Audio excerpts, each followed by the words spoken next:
আবির 2 কদম এগিয়ে ফিরে আবার তাকালো, কিন্তু কিছু বলল না। এখানে তামিম, মিনহাজ আছে যাদের সহ্য হয় না। আবার মেঘকে নিয়ে ভেতরে যাবে, সেখানেও প্রায় 20-30টা ছেলে আছে। কে কোন নজরে মেঘকে দেখবে এই চিন্তায় মেঘকে কিছু বলল না। আবির চলে যেতেই বন্যা দীর্ঘ নিঃশ্বাস ছেড়ে মিনহাজ আর তামিমের দিকে তাকালো। মিনহাজ আর তামিম দুজনেই স্তব্ধ হয়ে আছে। চোখের সামনে এতক্ষণ যা ঘটল তার কিছুই বিশ্বাসযোগ্য না। নিজের চোখ, নিজের কান, কোনো কিছুকেই বিশ্বাস করাতে পারছে না। কোথায় ভেবেছিল ভার্সিটির নেতাদের ক্ষমতা দেখিয়ে মেঘদের সামান্য একটু ভাব দেখিয়ে চলবে, উল্টো বড়সড় একটা বাস খেলো তো খেলো, একদম মেয়েদের সামনে খেলো। মেয়েরা মুখে প্রকাশ করুক বা না করুক, বেশিরভাগ মেয়েরা দাপুটি ছেলেদের পছন্দ করে। কেউ কিছু বললে ছেলেটা যেন মুখ লুকিয়ে সেখান থেকে প্রস্থান না নেয়। মেয়েটার সম্মান বাঁচাতে ছেলেটা যেন প্রতিবাদ করতে পারে। প্রতিনিয়ত আবিরের এত প্রশংসা শুনে মিনহাজও ভেবেছিল রাজনীতি করবে, নেতাদের পরিচিতি লাভ করে মেঘের মন জয় করে নিবে। কিন্তু আবির ক্ষণে ক্ষণে তার সব প্ল্যান ভেস্তে দিচ্ছে। বন্যা ওদের অসহায় মুখের পানে চেয়ে থেকে হঠাৎই হাসি শুরু করেছে। হাসতে হাসতে মেঘের উপর হেলে পড়ছে। বন্যার স্বতঃস্ফূর্ত হাসি দেখে মেঘও হাসলো। বন্যা কেন হাসছে এটা কারোই অজানা নয়। 2 মিনিট, 5 মিনিট, 10 মিনিট হয়ে গেছে, বন্যা হেসেই যাচ্ছে। হাসতে হাসতে পেট ব্যথা হয়ে গেছে, তবুও বন্যার হাসি থামছে না।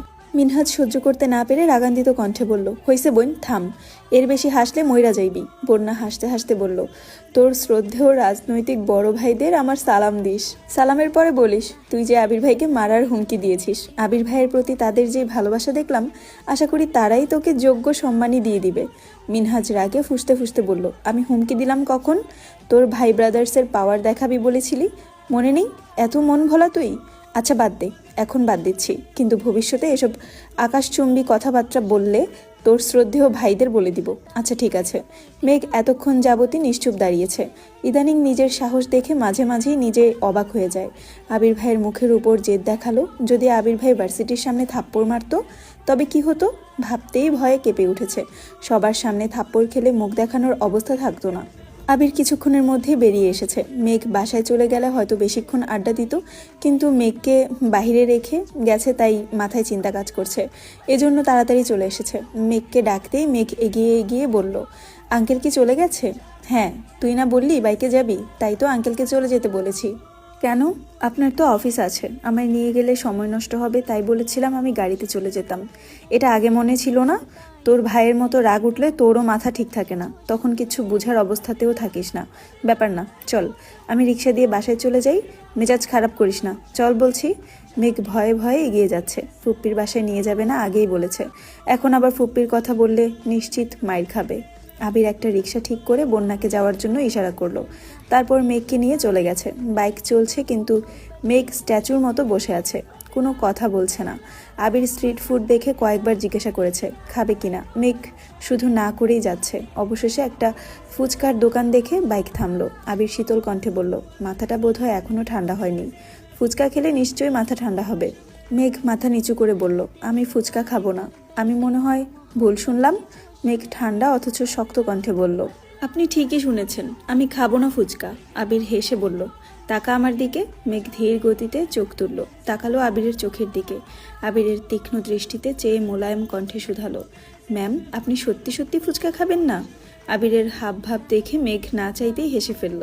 সে আবিরের ভয়ে ফুচকা খাবে না বলেছিল, কিন্তু আবিরই তাকে বারবার উস্কাচ্ছে। মেঘ আবিরের মুখের পানে চেয়ে মনে মনে ভাবছে, আপনার মধ্যে কি এমন স্পেশাল গুণ আছে যা ক্ষণিকের ব্যবধানে রাগকে ভয়ে, আবার ভয়কে জয় পরিণত করতে সক্ষম? আবির ভ্রু নাচাতেই মেঘ মৃদু হাসলো। ফুচকা অর্ডার দিয়ে বসে আছে। আবির মেঘকে দেখছে, আবার আশেপাশে তাকাচ্ছে। আবির হঠাৎই মুচকি হেসে বলল, তোকে আজ অনেক বেশি কিউট লাগছে। মেঘ চোখ গোল গোল করে তাকালো, গলায় শ্বাস আটকে গেছে। ঠিক শুনছে নাকি ভুল? আবির ভাই মেঘকে কিউট বলছে, ভাবা যায়? মেঘ লজ্জায় আড়ষ্ট হয়ে যাচ্ছে, তবুও স্বাভাবিক থাকার খুব চেষ্টা করছে। আবির পুনরায় বলল, নীল রংটা তোকে খুব মানাচ্ছে, আগে বোধহয় কখনো নীল রঙের জামাতে দেখিনি। মেঘ এবার আরও বেশি লজ্জা পেয়েছে, চোখ দ্বিগুণ নামিয়ে নিয়েছে। আবির স্থির দৃষ্টিতে মেঘকে দেখছে, পলকও ফেলছে না। তা বুঝতে পেরে মেঘ আরও তাকাতে পারছে না। গাল আর নাকের ডগা আবারও লাল হয়ে গেছে, মনে হচ্ছে লাল রঙের ব্লাশ লাগিয়েছে। মেঘ যেন ঘন ঘন নিঃশ্বাস ফেলছে। সামান্য কিউট বলাতে যে এত লজ্জা পেতে পারে, এটা মেঘকে না দেখলে বোঝাই যেত না। মেঘ বারবার নিজেকে স্বাভাবিক করার চেষ্টা করছে, কিন্তু চোখ তুলতেই পারছে না। ওষ্ঠদয় কাঁপছে তিরতির করে। মেঘের অবস্থা বুঝতে পেরে আবির দৃষ্টি স্বাভাবিক করে পুনরায় বলল, ফুপ্পিকে দেখতে যাবি? মেঘ এবার আশ্চর্য নয়নে তাকালো। তার মনের কথা আবির ভাই কিভাবে বুঝলো? মেঘের লজ্জায় রাঙা মুখ দেখে আবির ঢোক গিলল, চোখ বন্ধ করে দীর্ঘশ্বাস ছাড়ল, মনে মনে বলল, উফ, আমার শান্ত মনটাকে উল্টে পাল্টে দিতে তোর লজ্জায় লালিত মুখটাই যথেষ্ট। তোকে এভাবে দেখলে বউ বউ ফিল পাই। কবে তোকে আমার করে পাবো? অপেক্ষার প্রহর যে ফুরাই না। মেঘ উত্তেজিত কণ্ঠে বলল, আপনি কিভাবে বুঝলেন আমি ফুপ্পির সাথে দেখা করতে চাই? তুই তো বলেছিলি। আমি সেই কবে বলেছিলাম, তা কি এখনো মনে আছে? তুই কবে বলিস, কি বলিস, সবই আমার মাথায় থাকে। শুধু সুযোগের অপেক্ষায় থাকি। সবার কথাই আপনার মাথায় থাকে? সবার কথা মানে যে যা বলে সব কিছুই মনে থাকে? না, প্রয়োজনের বাহিরে সব কিছুই ভুলে যাই। মেঘ হুট করে বলে উঠল, আপনার গার্লফ্রেন্ড কয়টা? মেঘের এমন প্রশ্নে আবির হকচকে উঠল, থতমত খেয়ে বলল, মানে? গার্লফ্রেন্ড চিনেন না? মেয়ে বন্ধু বা প্রেমিকা? তা বুঝলাম, কিন্তু হঠাৎ এমন প্রশ্ন কেন? শুনলাম কলেজের সব মেয়ের ক্রাশ ছিলেন, তাই আর কি। আবির নিঃশব্দে হাসলো। মেঘের মনে হিংসা কাজ করছে এটা আবির বেশ বুঝতে পারছে। আবির জিভ দিয়ে ঠোঁট ভিজিয়ে বলল, আছে 1000 খানেক। মেঘ চেঁচিয়ে উঠল, হোয়াট? আবির দু হাতে ইশারা দিয়ে বলল, কুল। ফাজলামো করেন আমার সাথে? সত্যি করে বলুন, কয়জন? না, বলা যাবে না, তুই সবাইকে বলে দিবি। সত্যি বলবো না, বলুন। গার্লফ্রেন্ড নেই, তবে একটা গোলাপি কালার বউ আছে। মেঘ ফোঁস করে শ্বাস ছাড়ল, ভ্রু কুচকে রাগান্বিত কণ্ঠে বলল, থাকেন আপনার গোলাপি কালার বউ নিয়ে, দরকার হলে লাল নীল হলুদ বউ নিয়ে থাকুন।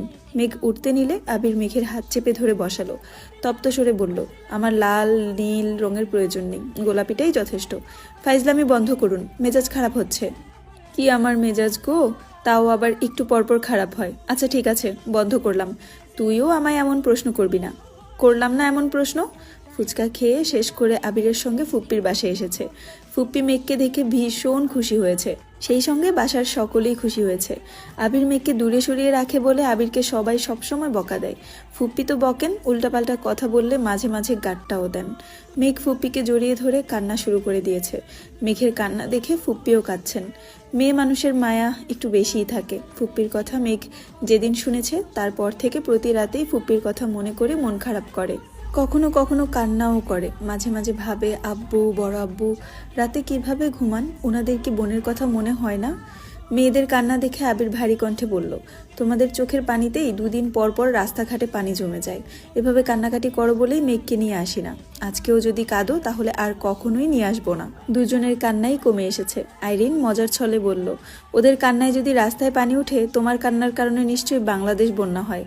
আবির গম্ভীর কণ্ঠে বলল, সামনের বন্যায় তোকে ভাসাইয়া দিবনে। আমি সাঁতার পারি।